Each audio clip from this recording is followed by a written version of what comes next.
Just take a breath, go get a coffee or something. Take 5 minutes because you're coming into a situation, that energy that you're producing, they're going to feed off of. And so your Yeah. calm is going to be their calm in a situation. Welcome to the Misfit Behaviorists podcast. Join your hosts, Audra Jensen and Caitlin Beltran, here to bring you evidence-based strategies with a student-centered focus. Let's get started. Hey, welcome back to the Misfit Behaviorists. We are here with Happy Caitlin, who just got back from Disneyland. What? She has all the happiness in the world this week. Disney World. It took a lot out of me, but yeah, I got a few percent left. So today I wanted to talk about 5 really easy de-escalation tips for us as educators in the classroom, kind of going from a chaos environment to a calm environment. So 5 really quick, easy things to do. And I thought of this because I was reminded of something this week. I was thinking about a classroom I taught many years ago. It was an autism classroom. What it was an elementary school, and I had the entire K through 5th grade kids. Most of them had autism spectrum disorder diagnoses. I had a couple that didn't.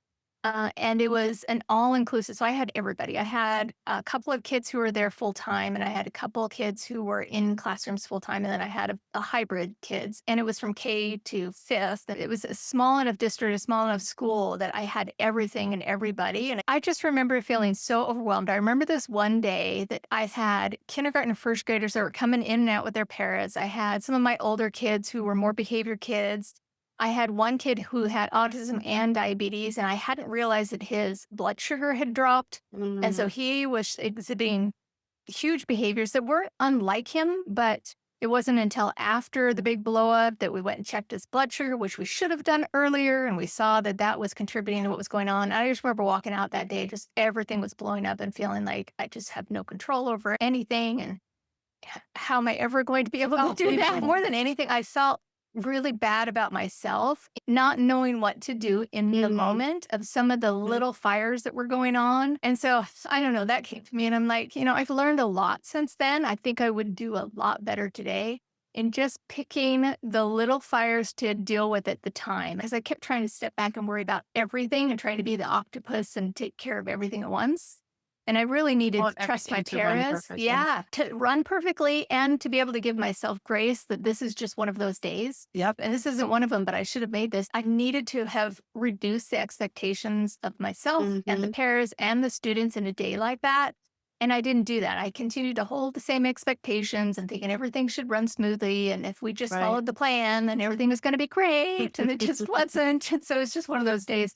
And I think I learned a lot just from even that one day of that grace that we need.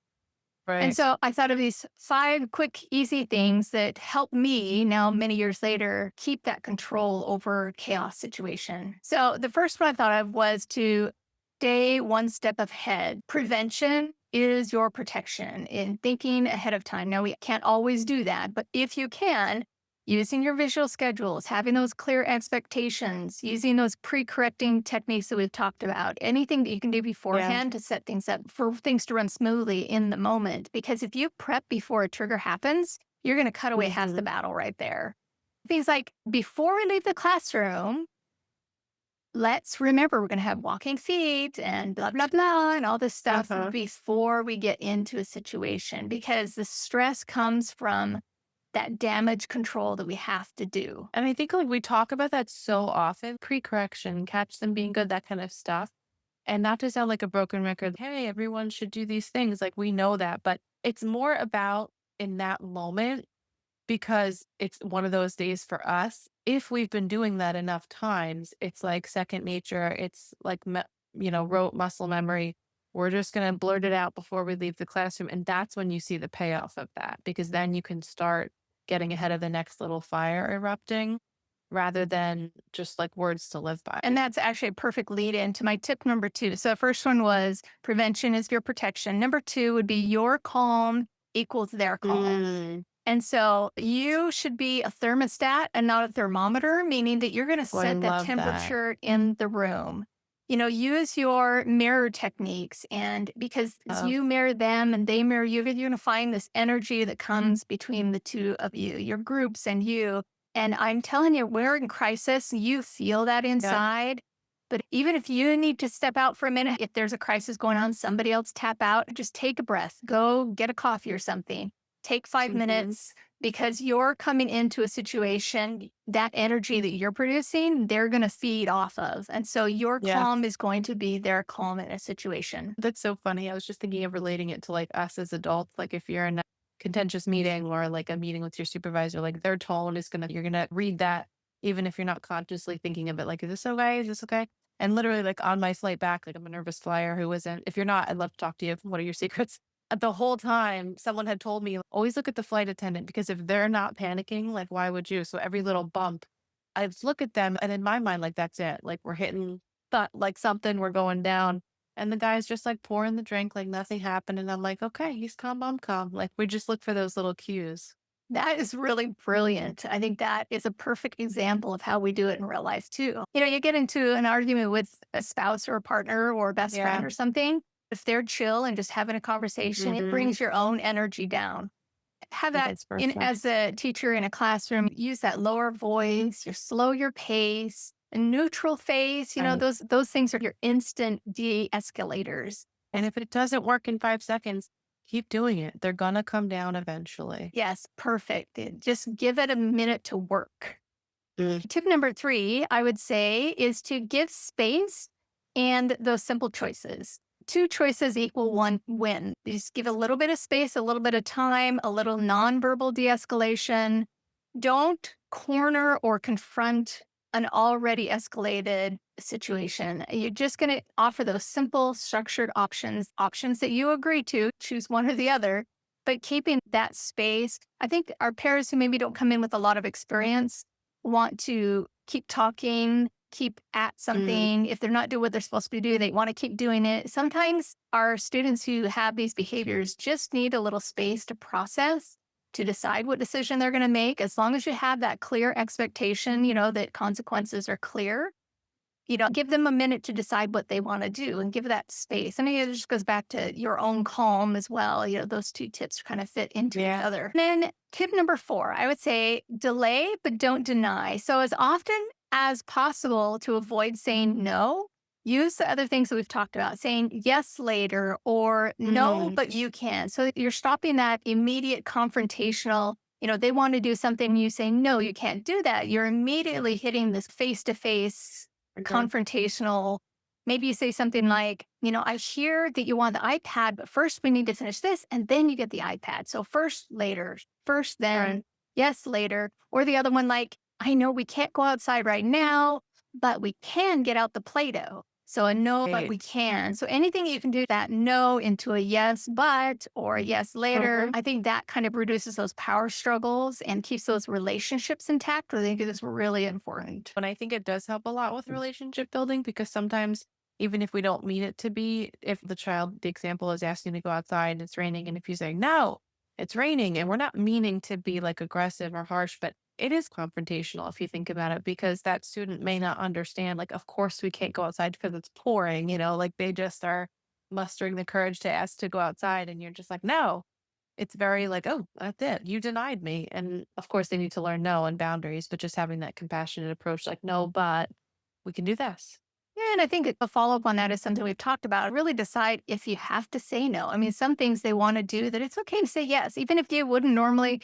There's a lot of talk about shoes off or something, but maybe you have a student who that's really important to them and you need to make an exception. You're like, all right, fine, take your shoes off. Do you really want to Right. fight that battle? Decide what battles you Right. want to fight. There's some things, Yeah. okay, so they want to sit in that chair and people normally don't sit in that chair. Let them sit in the chair. What does it matter? So really Right. decide what battle you want to fight. The last tip is to practice before the fire happens. So Mm. train that calm, stay calm. So role play refusals, have a moment when you're teaching with students to practice when they're told no. Or to do a role reversal where you pretend you're the student and they're the teacher. So you're going Ooh, to I act a love. certain way and have them respond. And so practice these different things with them.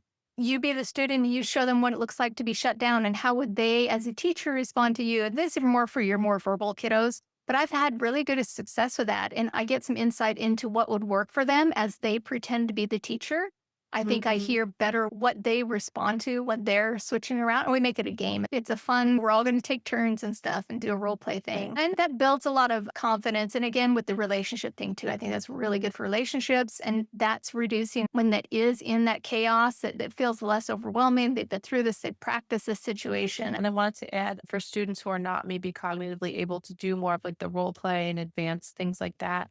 I had a learner once who was very triggered by hearing no. We did a lot of data collection to understand that it wasn't even just the denied access. It was actually just hearing no. And especially if it was in a loud tone that was so triggering to him. Now, of course, we could sit there and say, okay, well, then we'll always speak like this, but that's not real life. So we had to really, really firmly shape that response to where somebody in your life is going to say no. Because the best example I can give is that we were at a community outing to Target and we were not denying him anything. He was walking in the store and somebody else said, no, no, no, no, you got to go around. There was like a spill or something. That was all. And he lost it. I mean, again, no cognitive ability to reason and talk about it and rationalize. And so we realized like quick, we had to get ahead of this. And we did the most like systematic shaping procedure that I've ever done. And it was so successful. Like we would get in his face and yell, no, and then say, nice job tolerating no, and give him his iPad for 1 second. And then we built it up to 5 seconds. And then we built it up to 30 seconds. And we go, no, we can't go outside. It's raining. Like we'd be really dramatic about it because we Right. tried to think about all angles of what he would experience in real life. Even when you master skills, things are going to come out. There are going to be new things to work on. I love that example, though, of breaking it down. And that kind of comes back to doing your research on your student, figuring out Yeah. what works for them, breaking things down into pieces that they can master so that they feel that success. And it goes right back to having that positive relationship with each other. I think those are really important. So, Right. those 5 tips really recap. So, remember that prevention is your protection. Be the thermostat in the room. Keep yourself calm. Give choices in a moment whenever you can. Avoid saying no when you can. Say yes later or no but, and give them a positive. And train calm within your room and in helping yourself stay calm. You don't need 20 strategies. Just choose one or two here and there you can actually use in your environment with your paras. So think about what tip you're going to try this week and share it in our Misfit Behaviors Facebook group or wherever you want. And we will catch you again next week. Thanks for listening to the Misfit Behaviorists. And be sure to tune in next week for more tips and tricks. Don't forget to subscribe so you don't miss an episode.